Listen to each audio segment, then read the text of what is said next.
Assalamualaikum warahmatullahi wabarakatuh. Sahabat yang dicintai Allah, alhamdulillah wassalatu wassalamu ala rasulillah.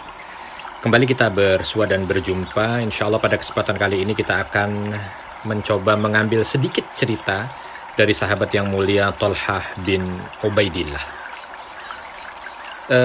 Kita akan memulai dengan bagaimana beliau ini mendapatkan hidayah ya, sehingga masuk ke dalam Islam. Thalhah bin Ubaidillah ini adalah seorang pedagang. Thalhah satu kala pergi ke Syam. Profesi sebagai saudagar yang hampir merata di kalangan orang-orang Quraisy ini menjadi pilihan pemuda Quraisy itu. Jadi Thalhah bin Ubaidillah, pemuda Quraisy ini memilih untuk menjadi saudagar, pedagang. Bersama kafilah dagang lainnya, Thalhah berangkat menuju ke Syam. Meski masih muda, Thalhah punya kelebihan dalam strategi berdagang. Dia cerdik, pintar, pandai, hingga dapat mengalahkan pedagang-pedagang lain yang mungkin usianya relatif lebih tua atau lebih senior. Satu saat ketika beliau tiba di Busra, sebuah kota di wilayah Syam, para pedagang itu segera memasuki pasar yang ada di sana. Saat itulah ada peristiwa menarik yang dialami oleh Thalhah. Bahkan peristiwa ini telah mengubah total garis hidupnya. Tiba-tiba seorang rahib berteriak-teriak, wahai para pedagang sekalian, adakah di antara tuan-tuan yang berasal dari kota Mekah?" Kebetulan Thalhah berdiri tidak jauh dari pendeta itu, maka segera ia menghampirinya. Lalu dia menjawab, "Ya, aku penduduk Mekah." Lalu rahib itu bertanya, "Sudah munculkah di tengah-tengah kalian orang yang bernama Ahmad?" Lalu Thalhah menjawab, Ahmad yang mana?" Lalu pendeta itu mengatakan, "Ahmad bin Abdullah bin Abdul Muthalib. Bulan ini pasti muncul sebagai nabi penutup para nabi. Kelak ia akan hijrah dari negerimu, negeri yang tandus itu, pindah ke negeri yang subur makmur, memancarkan air dan garam. Wahai pemuda, sebaiknya engkau segera menemuinya." Pendeta itu tadi bilangnya begitu. Dan ucapan pendeta itu begitu membekas di hati Thalhah. Beliau segera menggait untanya dan pulang kembali ke Mekah. Tidak pakai tunggu nanti kalau barang dagangan selesai atau habis, tidak. Mendengar kalimat itu membuat hati Thalhah bin Ubaidillah ini bergetar. Segera dia ambil ontanya dan segera dia arahkan menuju ke Mekah. Tidak dihiraukan kafilah dagang yang masih sibuk di pasar itu, dia tinggal begitu saja.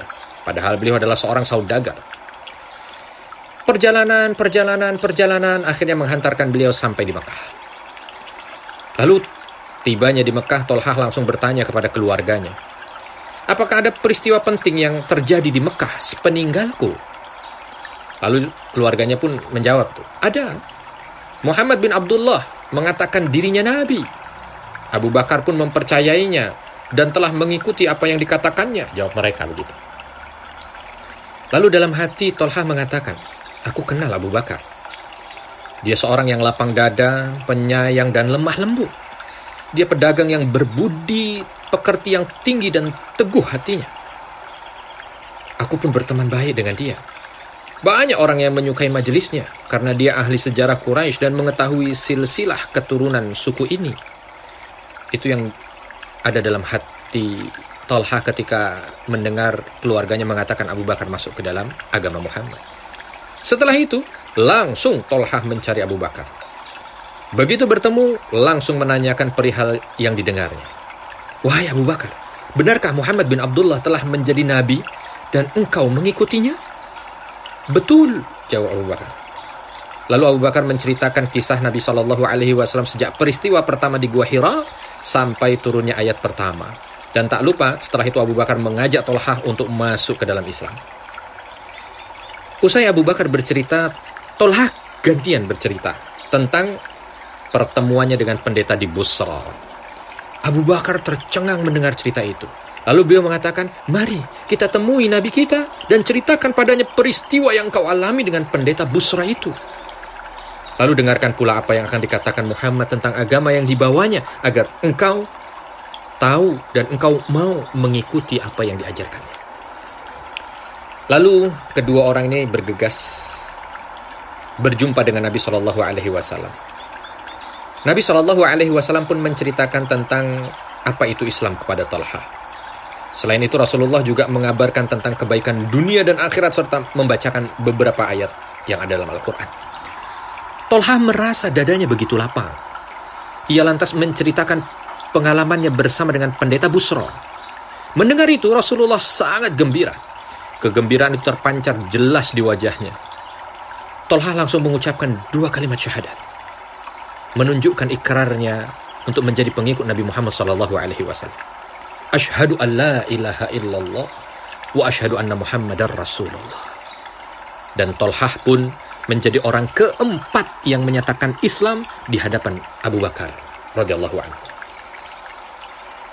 Bagi keluarganya, keluarga Talha bin Ubaidillah ini, peristiwa masuk Islamnya beliau ini bagaikan petir yang mengusik ketenangan mereka.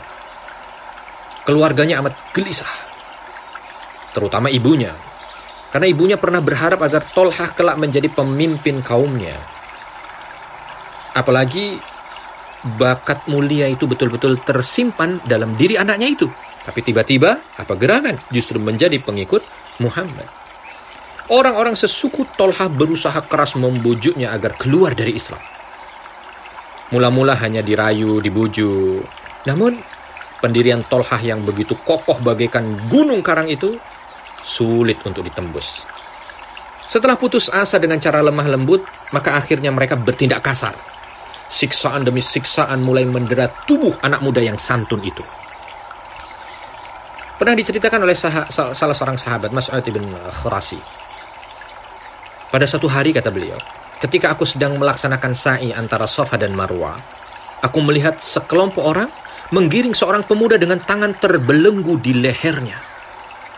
Orang-orang itu berlari di belakang sambil mendorong, memecut, memukul kepalanya, sehingga penuh dengan darah segar pemuda itu dari lukanya.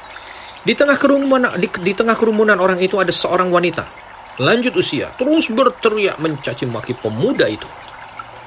Lalu aku bertanya, ada apa dengan pemuda itu? Orang-orang menjawab, pemuda itu Talha bin Ubaidillah.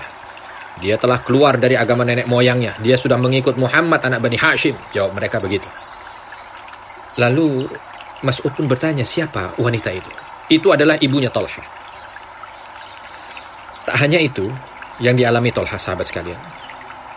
Ada seorang laki-laki bernama Naufal bin Khuwailid yang dijuluki singanya Quraisy. Tiba-tiba menerobos ke hadapan Talha sambil menyeret Abu Bakar. Kala itu juga Abu Bakar diseret, diikat dengan tali dan diseret. Lelaki bengis itu lantas mengikat Abu Bakar dan Talha menjadi satu. Lalu keduanya didorong, setelah diikat didorong kepada Al-Gojo kafir. Ada seorang Al-Gojo. Lalu Al-Gojo ini memukuli mereka hingga luka dan darah mengalir dari seluruh tubuh kedua sahabat yang mulia ini. Dan sejak saat itulah Talha dan Abu Bakar digelari oleh kaum muslimin sebagai Al-Qarinain. Ya, apa Qarinain itu? 2 sahabat atau sepasang sahabat yang terikat, karena beliau pernah menjadi orang yang terikat dan dipukuli bersama-sama. Sahabat yang dicintai Allah, hari-hari berjalan terus. Peristiwa sambung menyambung. Cobaan yang dialami Talha bukannya surut, justru makin besar. Tetapi bakti dan perjuangannya menegakkan Islam dan membela kaum muslimin makin besar juga. Sehingga banyak gelar dan sebutan didapatkan oleh beliau. Salah satunya adalah Asyahidul Hayy atau syahid yang hidup. Julukan ini diperoleh dalam perang Uhud. Saat itu barisan kaum muslimin terpecah belah, kocar-kacir di sisi Rasul SAW. Dan yang bersama dengan Rasul kala itu hanya 11 orang Ansor dan seorang Muhajirin. Dan seorang Muhajirin adalah sahabat yang mulia Talha bin Ubaidillah.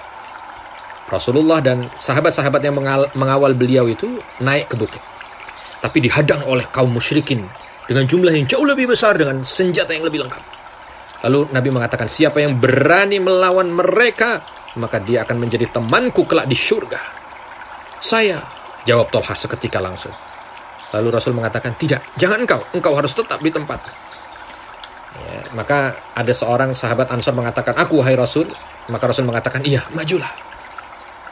Prajurit Ansor ini, sahabat Ansor ini maju, melawan dengan gagahnya, tapi karena begitu banyaknya kaum kafir, akhirnya membuat beliau syahid. Makin mendekat, Rasul bertanya lagi, siapa yang mau melawan mereka maka akan menjadi temanku di surga. Tolhah kembali angkat tangan, aku wahai Rasul. Tapi Nabi mengatakan, jangan, engkau tempatmu di sini, di sebelahku.